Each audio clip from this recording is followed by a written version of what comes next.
Hey friend, welcome to the Ready to Rise podcast with your host, me, Audrey Rose. This is the podcast all about taking your life to the next level. Join me on my journey as I create a life that I'm obsessed to wake up for every day. I hope that you are ready to create a life that you really, really love. Are you ready to rise? So today we're going to talk about emotions. Like, do you ever kind of find yourself just being triggered by the stupidest things? Like nothing truly is even happening, and then all of a sudden you're just feeling so pissed off because somebody moved something of yours, or somebody maybe made a comment to you that for their standpoint was about love and it was maybe very respectful, but you didn't take it that way. Today, I'm just so excited. I have April Adams here. She's an emotional health consultant. She specializes in helping us kind of rewire our brain activity or our responses to different emotions. She has a couple of different tools that she uses in her healing process. And one of the ones that we will be diving into is called PS Tech, which is something I had never heard of. And I'm so excited to give you guys kind of like an overview of how she uses this, kind of how the process behind it works, and give you some tangible steps and some tangible resources to use to go ahead and learn how to do this process. You can start by yourself at home already. It's just, it's one of these awesome tools that you don't have to travel very far to use. You can start doing it here at your own home. So without further ado, I'm so excited to kick off this interview with April, and I am so excited to see what you get out of it. I know that you're going to learn so much. But yeah, let's talk about emotional healing and kind of dive into this deep, the deep conversation around emotions, especially at this time, with everything going on, COVID and everything else. It's bringing up so many emotions for so many people. Just because, we're stuck at home with our partners, we're stuck at home with our kids or by ourselves. And there's so much time to think because we're not going about all our daily activities. You don't have like the movies, the bowling, the shopping, the malls are not open to capacity. I mean, there isn't all of these things that we usually subconsciously use to kind of tune things out or really just use to distract ourselves. So anyways, let's hop into this interview. I'm so excited to share this with you guys, and I can't wait to hear what you take from this, okay? Just seriously, I'm so excited to be talking to you. I finished your book, Less Logic, More Wisdom, and I felt like that was such a good book. And then I ordered your workbook, which will be coming soon. I feel like that's something I really need in like this time. I don't know. I'm like kind of on this path and trying to figure a lot of things out right now. So yeah, that workbook really it changes everything. It's amazing. Awesome. I can't wait. Tell me a little bit more about what you do. So it says on your profile, so you're an emotional health consultant. Yes. So basically that means that I show people tools that they can use to deal with their emotional triggers and traumas and phobias and things like that. And kind of a range, it can be like their biggest traumas, their biggest phobias and fears, but it can also be stupid little piddly things like not being able to let go of something your mother-in-law said or something someone said on social media or whatever. So it's like that giant range, like anything that's bothering you, you can literally make peace with it. Yeah. That was kind of one of my questions as I was looking through, your work and some of the different tools that you suggest using.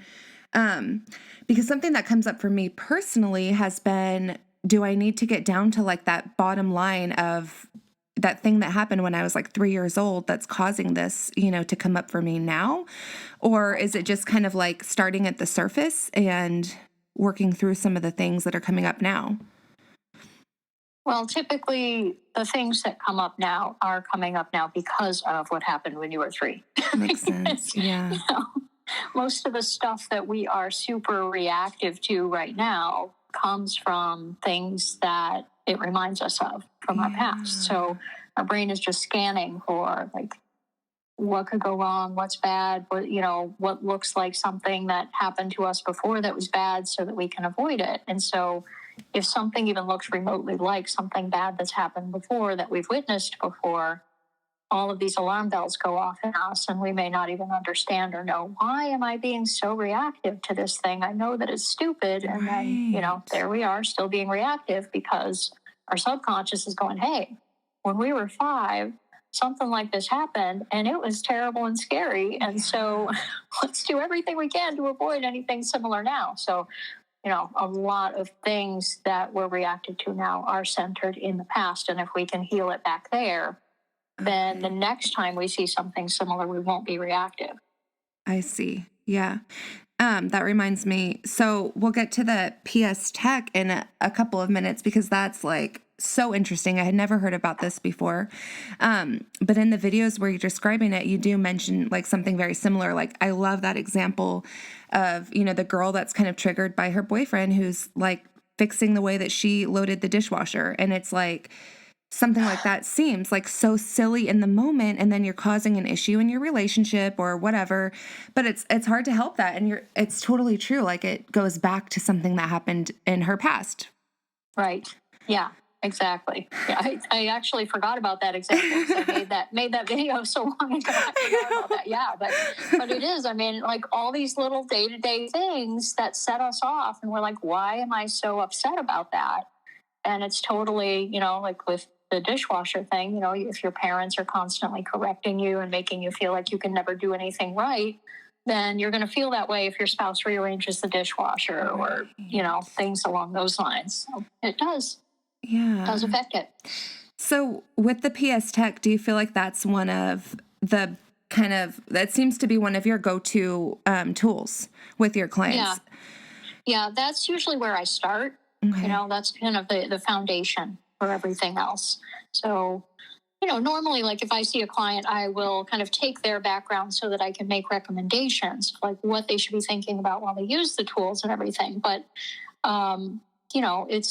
it's that. And then also there are belief tools to unravel negative beliefs. And then I also mix in some energy work and some more traditional hypnosis to dig up roots if we don't know where things are coming from. And there's also positive tools for implanting positives as well into the subconscious. So how people are always like doing mantras and affirmations and things. And, it might make you feel better for the moment, but it doesn't like permanently implant it as your truth. Until you say it about 50 million times. So this is basically taking that statement and putting it into your subconscious so it does take hold. But the real trick there is to remove as much negative as you possibly can, like removing whatever beliefs and fears you have blocking that positive thing from taking hold first. So, that's a lot of the work we start with is let's remove as much of the negative as we possibly can. And then you can start implanting very specific positive things that you want to create, manifest, and all of that. So it's kind of a well-rounded thing that I tend to do with people. But the first thing that all of us need to do is to make peace with the world and to be able to be at peace regardless of what is going on around us. And so that's 100%. That's where everybody needs to start. Mm-hmm. I love that. Can you explain like just a quick overview of PS Tech so that those listening who don't know about it can kind of understand a little? Yeah. So basically it's an 11-minute audio track that combines every different proven brain retraining modality. And it just layers them together so that they're more effective, more quickly, and also more permanently. So it's just a very fast way of convincing your subconscious mind that you're safe in the face of a perceived threat. And that's basically what we're reacting to. If we are having a strong emotional reaction to anything, it's because our subconscious sees some form of threat in that issue, whether it's an emotional threat, physical threat, threat to our survival, whatever. Like that's why we're hyperreactive. So if you can convince the subconscious that you're safe in the face of that thing, then you can either let it go if it needs to be let go of, or you can calmly discuss it or address it if it needs to be just, discussed or changed. So it's a pretty amazing little tool. I mean, and that's not to say that everybody removes an emotional trigger in 11 minutes. Like sometimes it takes a few rounds, but where Like with tools like, okay, I mean, first of all, there's like CBT, cognitive behavioral therapy, there's mindfulness, there's all of these things that you can consciously process things. You can consciously work through things or whatever, but they still come back. It's like you work on something and then maybe a month later you're triggered again. Definitely. And now you know why you're triggered. You can talk yourself down, but you're still getting triggered. Yeah. And so, it's still a trigger for you. It's just now you know why, and now you know how to like mindfully talk yourself down, calm yourself. And with EFT, which is a subconscious modality, which, that's a step further than conscious work, which is good. But EFT takes multiple rounds. So you have to really stick with it in order for it to work. So you have to you get triggered and then you feel better after you do some EFT on it. And then you get triggered again. You feel even better after you do some EFT on it. And it often takes up to 10 times of getting triggered before you finally are able to get that release with EFT. But with PS Tech, you can take care of it all in one sitting. I see. Yeah, I liked it. It really, so I was doing the tapping and I'm listening to the different tones, and then his voice, it's just like, he doesn't even let you take a moment to process. He's like, think about that angry thing you were thinking about. And I'm like, I forgot. All I can hear is you. And he's like, yeah, that's right. You don't remember it anymore. I loved it. And I was like, I can't even keep up because there was just so much tapping and stuff. And then it made me really tired. Is that something that your clients have given you feedback about? Yeah, some people get tired with it. Some people feel invigorated. It's just, it depends on how you process emotional processing work. And anytime we go swimming around in our negative emotions for any period of time, we're going to get some kind of like chemical rush, and that can cause exhaustion. Yeah. But sometimes it's just relief almost, like your body collapsing after this long period of time of being tense about something. That makes sense. And then you're let go of it and you're able to just sort of relax. It is almost very tired, exhausted feeling like, oh, I can finally let go. And so you just... I was like, I just need a huge nap after this. This was so much work. And I did, like you suggested, I started with something very, superficial. So I can't imagine like really making those big breakthroughs. Like, I mean, that it's got to be so relieving. I'm so excited I found this tool. It's something I can kind of start to use. What was I going to ask you? I was kind of curious. So I've done a couple of EMDR sessions, and I see how this is similar with, using the different sides of your bodies or, moving things like left to right, that kind of a thing. But this seems to really sink in just so much better. Do you have any, insight on that?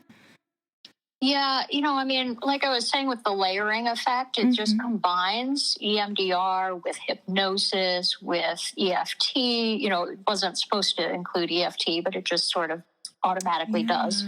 And NLP and, the fact that our brains work like computers. And, so he knows how, because the guy who created this used to be a computer programmer. Wow. So he's kind of figured out how to program our human computers as well. Amazing. So he knows that we as humans, our brains process language in a very similar way to what computers do. And so he also kind of utilizes some of that in there. And, there's so many techniques combined that it just is more effective more quickly. And EMDR, I'm glad that it's existed. I'm glad that it's been out there because up until this, it has been by far the most effective way to treat trauma. But my beef with it is that you have to go to a therapist every time you want to do it.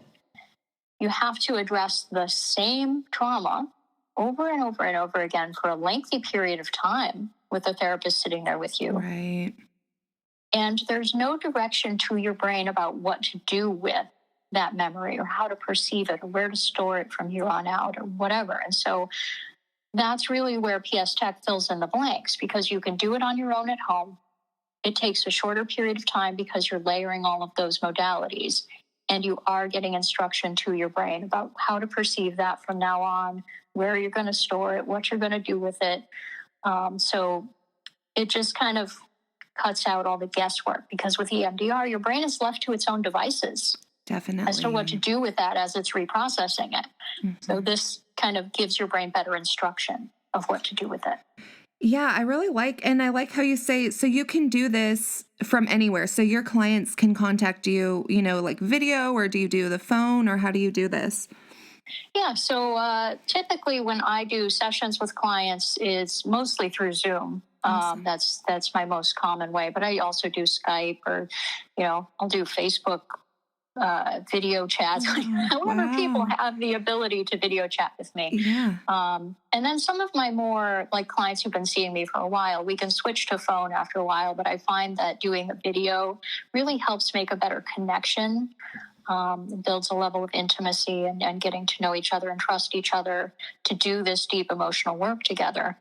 So normally we meet by video at first, and then, people can decide whether they want to continue that or do phone after that point. But what I usually do when I'm introducing people to the tools is we actually go through a couple of rounds together during our sessions.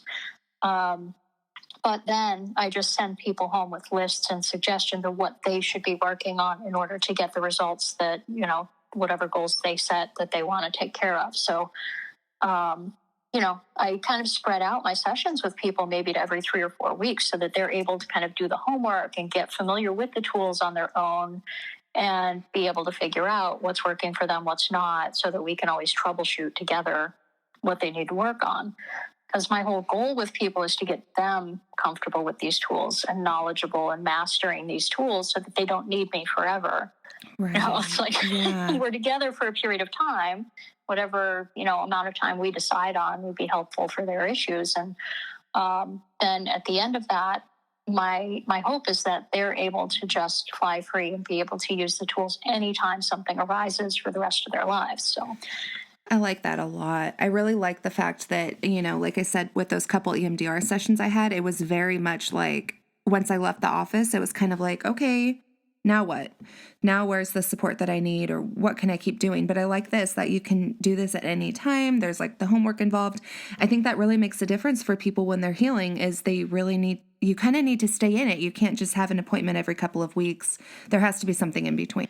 Something else, just kind of speaking of, starting that healing journey, in your book, Less Logic, More Wisdom, you had mentioned a little bit about transition periods and how sometimes it can be hard transitioning into any, like a healing journey, these transitions through life. And it's interesting, like we tend to really think about them as very positive things, like any type of healing journey. It just seems to me like so positive, and there will be a great outcome coming. And, at the other side is like the unicorns and the rainbows and all of that.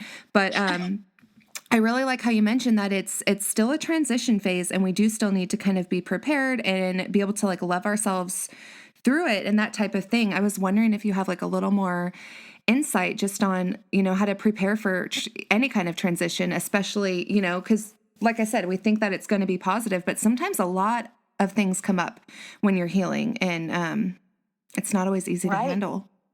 Yeah, it can be super overwhelming. And what brings to mind is when people start doing this work on themselves, it's like your brain and the universe and your divine team and everybody sort of like gangs up and goes, she's got the tools to do the work. Yeah. So let's show her all the triggers that she has. Yeah. People will find suddenly like they're just triggered. And it's just like everything is being presented to them on a silver platter. Like, hey, here you go. You're set out to do the work and you've got the tools now. So here's all your stuff. And it can be super overwhelming on top of just, life is pretty stressful this year in general. Life can be stressful overall. And so when you've already got a sense of overwhelm and then all of this like emotional tidal wave comes at you, it can be a lot to deal with. And one thing you can do is just have a talk with your team. Say, hey, look, can you please take it easy on me? One trigger at a time, please. I can only handle so much, So just set some boundaries with your team and say, okay, one at a time. But also, you can use the tools to deal with the overwhelm as it arises. So, it's not only for the big triggers and traumas. It's for when you're feeling overwhelmed, you can use this track to freak out and list all the stuff that's overwhelming you. That's a good And idea. it'll help you calm down. It'll help you sort of see what your priorities are, what can be put aside for now, what needs to be addressed first, and sort of see all of the different things that are overwhelming you as individual things instead of this giant tidal wave of stuff that, just too much to look at all at once. That makes a lot of sense. Yeah. Just trying to kind of take things little by little, I guess, and giving ourselves that grace. Yeah, one piece at a time. So it doesn't have to be all of it at once, And I mean, that happens too when I send people lists of their homework. They see this giant list of like everything that's ever happened to them or whatever. Yeah. They're like, how am I supposed to work through this? But I mean, honestly, that's like the equivalent of what I worked through in a 2 or 3 year period. And so I don't expect people, hey, get this whole list done in a month.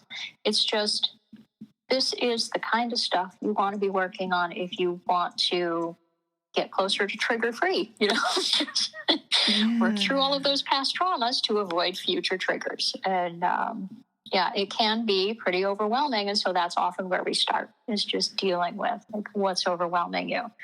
And another thing you asked about transitions, another thing that I find often is, first of all, people will start losing people out of their lives because they don't resonate with them anymore.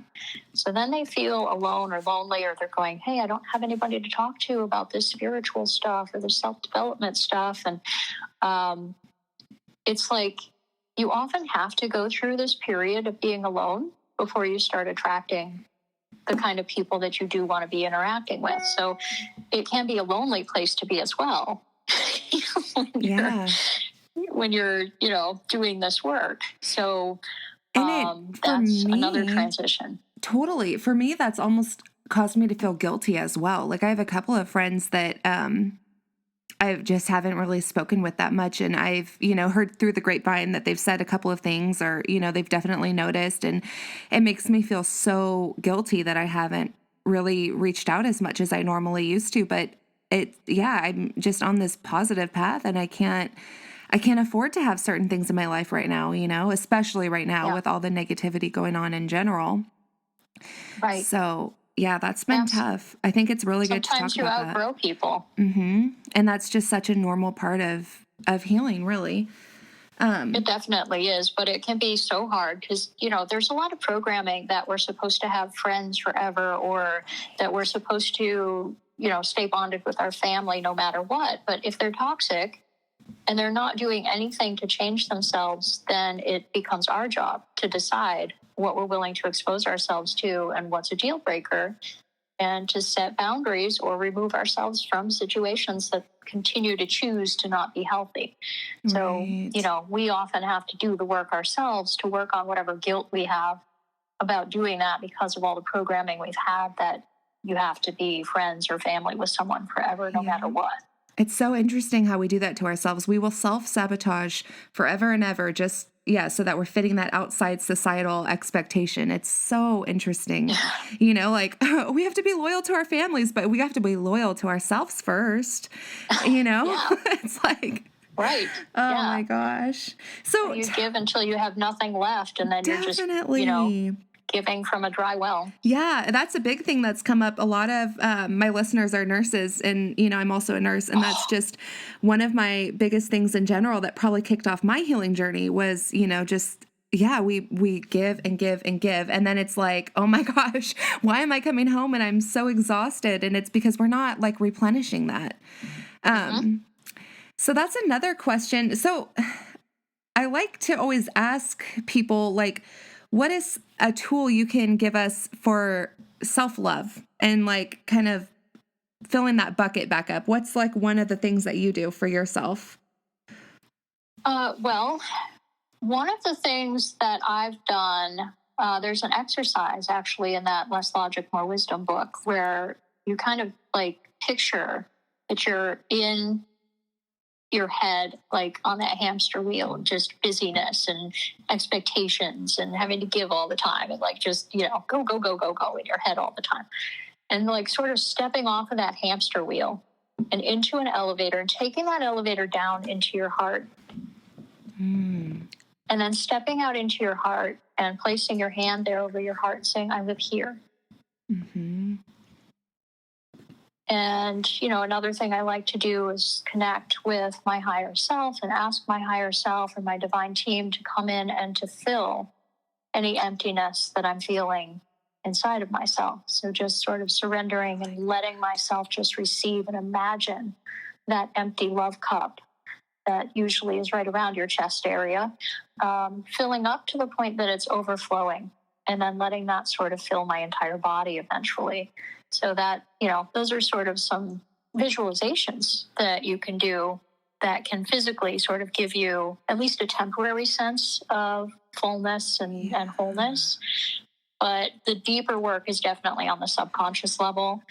And so that workbook that you mentioned. Yes, that's really, the next thing I wanted to ask. Yeah, that's where you really get that sense of wholeness and fulfillment, regardless of what's happening in your love life or your life overall, because it's all about unmet needs. It's like, I like that. Well, that's what, we call it, like, I don't know if you've heard this saying, but we kind of call it the nurse curse. And it's just to go back to this nursing example. It's like so many nurses are like codependents. They've grown up and they just don't really feel full inside. They aren't like whole within themselves, basically. And then they turn to like horrible relationships, drinking, smoking, overeating, just all kinds of things to try to fill themselves up. And people in general, a lot of people do this because we just we feel like we're missing something. So right. Yeah. That was the next thing I was kind of curious about was just, I really like this workbook. I'm really curious. So you feel like it can kind of help, and it's like a subconscious thing, right? So we've got to kind of get down to that subconscious and reprogram that a bit. Right. Yeah. It's basically a way to trick your subconscious into showing you why you have that emptiness and where it came from originally, so that you can dig it up and remove it at its root. And that way you do feel whole and complete and fulfilled no matter what. That's so amazing. Yeah, it kind of walks you through an interesting process. Like my thing was always needing the honeymoon phase to go on and on forever. Oh, I know. I love that. So being able to actually be at peace regardless of whether there was tons of sex and passion and flirting and all of that stuff. It really, for me, what the workbook showed me was that it boiled down to having been an unplanned or unwanted pregnancy. Okay. So that's basically what this does, is it shows you what's your root.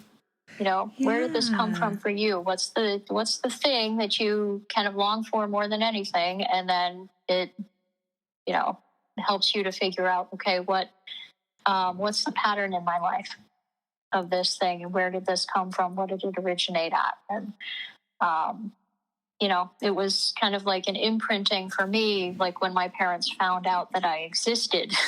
My mom was 17 when she got pregnant. So, wow. There was a very strong moment of, we don't want this. And my little fetus self just slurped that right up and ran with it. And so then I spent my entire life trying to get everybody to prove they wanted me all the time. And I would be devastated whenever they weren't. So that's the kind of thing that it can help you dig up. But the tricky part is that much of the time, it's something we wouldn't even logically think of. Right. Things can stem back to infancy, toddlerhood, in utero. Yeah. Every once in a while, it goes back to ancestors or past lives, but usually it's something in this lifetime. And normally it's something that happens between 0 and 7 years old. Yeah, totally. I've had, just in a couple of therapy sessions that I've done, it's just amazing to uncover, just the simple thing that happened that maybe someone didn't pay attention to or whatever it was, Right. Yeah. Yeah. And it's, like when you look back on it, you don't think you have any feelings about that. Right. You look back and go, I don't hold a grudge about that. I don't have any negative feelings. It doesn't make me want to cry or scream when I think about that. Until your boyfriend's reloading the dishwasher a certain way. Yes. And then it's like, oh my God. Yes, that's exactly it. That's what I'm talking about. You watch for the day-to-day triggers Yeah. and all the things you long for, and then go, okay, what's my history of not having that need met, or what's my history of, people correcting me all the time or whatever. And so going back as early as you can, that's how you get it gone. Yeah, I like that. So the big takeaway today would be, what do you think that some of these listeners could do first? Do you recommend PS Tech or the workbook first, or what would you kind of have, where would you have them start? Yeah, well, I mean, it depends on what they really resonate with. So if you're going between like starting with PS Tech or starting with the workbook, I would definitely start with PS Tech, and then the workbook would just take it deeper. Okay. But then as far as like the other books go, those may be a good start and introduction for people who are really into the spiritual and metaphysical aspect of things, just to kind of dip their toes in and start getting the introduction to psychology and the subconscious mind and all of that. And then switching over to the workbook and the PS Tech and all of that. But if they've already kind of done all the spiritual work and are still feeling stuck, that's where like PS Tech is amazing, because it's kind of that final puzzle piece for people who've been to therapy, done the spiritual work, done everything they can on a mindfulness level. They're still being triggered. They're still feeling stuck. They're still looping on certain topics that they can't seem to stop. So that's what the PS Tech is for. And actually, I'll have you, when you post the podcast, I'll have you share the link to the free introduction to PS Tech. Yeah, I was just thinking the same thing. They can go ahead and check that out. And it's like it's basically like the first session that I would do with my clients once we've done our intake. And it's how to use PS Tech, how it works, why it works the way it does, what kinds of things I recommend working on with it, as well as how to download it. And it's all free.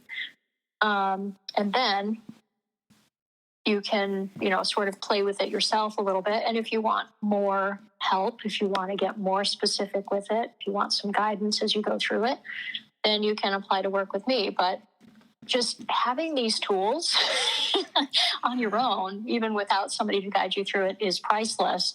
But a lot of people do find that in order to stick with it, in order to get the results that they want, that they do, benefit a lot from having someone to walk them through it that has kind of worked on a lot of things and has a lot of experience with all the little tricky ins and outs of doing subconscious work on yourself. Well, I think sometimes it's hard on our own to get to that deep, deep level. So it's really helpful. It's very beneficial to work with somebody, I think. Your videos, I love how awesome those videos are. It walks you through everything. It makes it very simple, because that other website where you download the actual click, it's a little hard. So I would just kind of go back to your main page, and then I'm like, okay, I know what I'm doing. You lay the steps out very easily. It's easy to follow. So awesome. Yes. Well, I'm so excited that we had this conversation. This was just so enlightening, so awesome. And I'm excited to kind of get this tool out to people, because like I said, I've really been on this journey for a while and I hadn't heard about this at all. So I'm so thankful that we've connected. Me too. And I'll just link everything. Yeah, like in the show notes, I'll link that website, and then also links to your books. Especially, I think that workbook would be helpful for a lot of people. And as you mentioned, your other 2 books would be a good intro. And yeah, it's awesome. Well, I really appreciate you having me on, and it's been a fantastic conversation. So, maybe we can do it again sometime. I would absolutely love to. Yes, please. That would be great. That's so awesome. Finally getting to interview with April. I had been looking forward to this for so long. Those books are just awesome. I think the workbook is a really great tool to kind of, use to get down on that subconscious level and kind of see like what your deep beliefs are. What are your deep, what's those deep rooted beliefs that are happening to you that are causing you to have these triggers right now? Like we joked about earlier, it's like the boyfriend unloads the dishwasher or rearranges the dishwasher a certain way, and that's just so frustrating. I've had those kinds of things happen to me all the time, and it's or they don't text you back right away or whatever it is. And it's like, oh God, they don't love me anymore, whatever it is. And it's like, let's really start to witness those triggers, start to really pay attention to them, be more mindful of them. And then you can start really working through them on this level. All the tools that she gave today are just awesome tools that are really going to help you start to heal. And, there's so many things out there, but I do have to say I've tried quite a few of them. And I really think that this is one of those things that can kind of shortcut you through. And then especially right now, the times that we're in with the quarantine and everything else, I like how her work can be done from anywhere. So she can video call you, and you can do it from the comfort of your own home, which, is kind of less scary, I guess you could say.